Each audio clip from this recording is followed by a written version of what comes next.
pada kesempatan kali ini aku akan menjelaskan mengenai teknik isolasi mikroba dan sanitasi lingkungan dan personal hygiene. Teknik isolasi mikroba yang aku bahas itu adalah teknik isolasi mikroba menggunakan metode gores 4 kuadran. Metode yang digunakan pada percobaan ini adalah pembuatan peta kuadran di balik cawan Petri. Medium PCA cair dituangkan pada cawan Petri dihomogenkan dengan membentuk angka 8. Didiamkan hingga memadat dekat bunsen. Jarum OC dipijarkan dan diangin-anginkan. Satu loop suspend sampel digoreskan dengan jarum OC pada medium di kuadran 1, 2, 3, dan 4. Setiap pergantian kuadran, jarum OC dipijarkan di bunsen, cawan Petri diseal di plastik wrap, diinkubasi selama 14 hari dengan suhu 25 derajat Celcius. Dilakukan pengamatan pada hari kedua, 6, 10, dan 14. Prinsip teknik isolasi mikroba bertujuan untuk mengisolasi mikroba yang dikehendaki. Diharapkan saat kuadran keempat telah didapatkan isolat murni dan dilakukan secara zigzag bertujuan untuk memperbesar luas permukaan bidang. Teknik isolasi ini menggunakan medium PCA karena medium PCA adalah medium umum untuk perkembangan mikroba. Alat yang digunakan adalah jarum OC untuk mengambil sampel dan cawan Petri. Jarum OC disterilisasi dengan cara dipijarkan pada bunsen, dikibas sampai dingin selama 30 detik sebelum digunakan untuk mengambil sampel karena mikroba rentan terhadap perubahan suhu. Apabila jarum OC masih panas dapat menyebabkan kematian pada mikroba. Sampel yang sudah diambil digoreskan secara zigzag pada cawan Petri yang sudah berisi medium PCA padat yang sebelumnya telah dilakukan proses sterilisasi. Kemudian dibungkus dengan plastik wrap bertujuan untuk mengondisikan lingkungan untuk pertumbuhan optimum bagi kapang. Inkubasi selama 14 hari karena diasumsikan pada waktu tersebut kapang sudah bertumbuh karena masa tumbuh kapang adalah 21 hari. Inkubasi tidak dilakukan dengan terbalik agar jumlah koloni yang tumbuh tidak terlalu banyak. Apabila jumlah yang tumbuh terlalu banyak, maka dapat mengganggu proses analisis. Setelah 14 hari didapatkan hasil bahwa jumlah koloni tiap kuadrannya berbeda karena pada kuadran keempat sudah didapatkan isolat murni, sedangkan pada kuadran pertama belum didapatkan isolat yang murni, sehingga jumlahnya masih banyak pada kuadran pertama.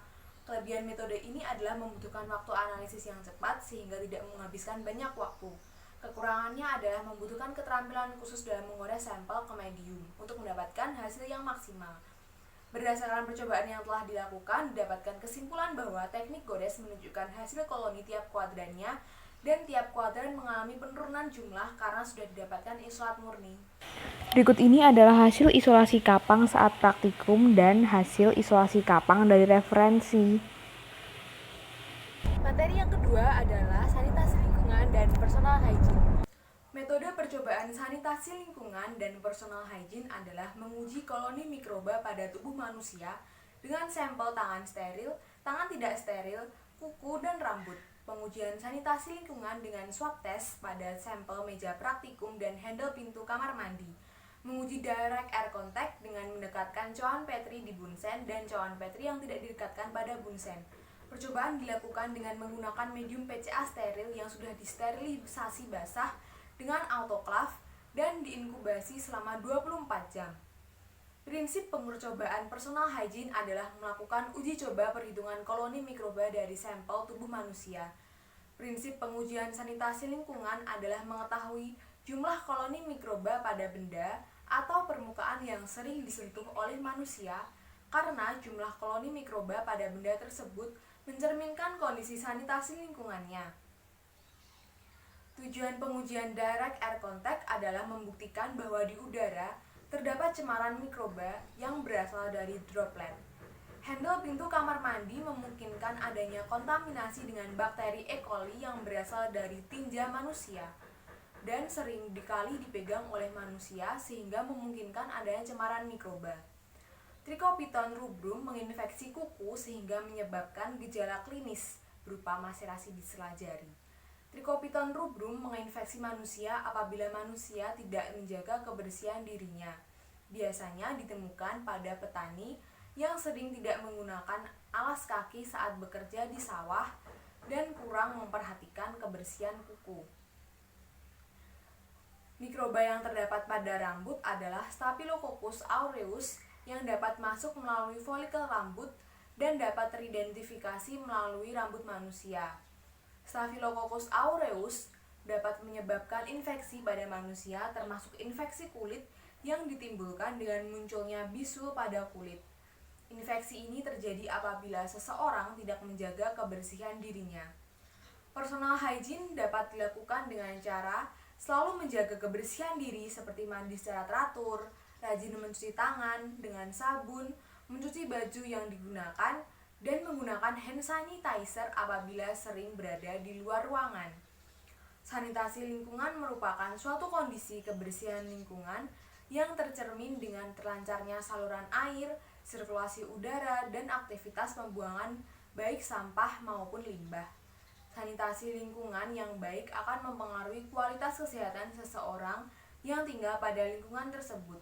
Penuangan sampel pada medium dilakukan saat medium sudah mengeras dan dingin atau sudah hangat karena medium yang masih panas dapat membunuh mikroba sehingga mikroba tidak dapat ditumbuhkan dan dihitung koloninya.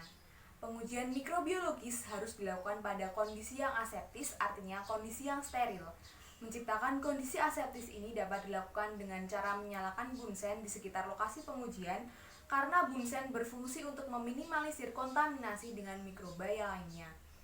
Proses produksi produk pangan harus memperhatikan mengenai higienitas produk yang dihasilkan karena produk pangan merupakan salah satu produk yang mudah terkena cemaran mikroba akibat lingkungan atau sanitasi yang buruk. Mikroba memanfaatkan produk pangan sebagai inangnya karena produk pangan memiliki nutrisi yang cukup untuk memenuhi kebutuhan hidup mikroba. Produk pangan yang diperdagangkan hendaknya memenuhi syarat dan standar yang dikeluarkan oleh Standar Nasional Indonesia atau SNI. Produk pangan yang memiliki jumlah cemaran mikroba tinggi dapat menyebabkan suatu penyakit yaitu foodborne disease. Foodborne disease merupakan suatu penyakit yang timbul akibat produk pangan mengalami kontaminasi dengan mikroba. Berdasarkan percobaan yang telah dilakukan, didapatkan kesimpulan bahwa bagian tubuh dan lingkungan sekitar praktikum memungkinkan adanya cemaran mikroba. Sekian yang bisa saya sampaikan. Sampai jumpa pada kesempatan lain.